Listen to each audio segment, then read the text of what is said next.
Payot libraire et l'Hebdo vous présentent Marque-Page.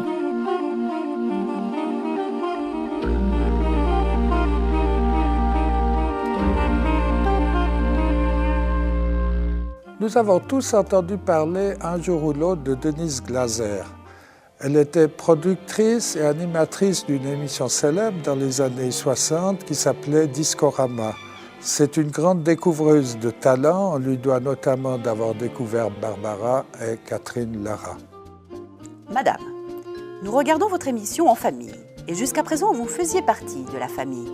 Nous avons dû éteindre le poste de télévision afin de ne pas choquer notre fils de 15 ans.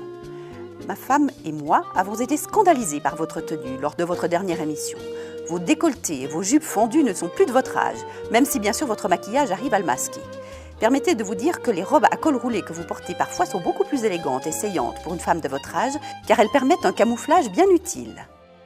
Colombe Schneck nous raconte donc son histoire. Mais comme souvent avec Colombe Schneck, ce n'est pas si simple que ça. C'est-à-dire qu'en miroir, nous suivons l'histoire d'une journaliste qui, en évoquant cette personnalité de Denise Glaser, s'interroge sur son propre destin et sur finalement la fragilité de la célébrité, de l'ascension dans ce milieu médiatique où tout est souvent bien éphémère.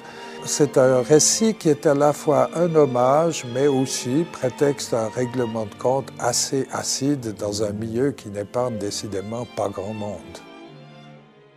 Payot libraire et l'Hebdo vous ont présenté Marque-Page.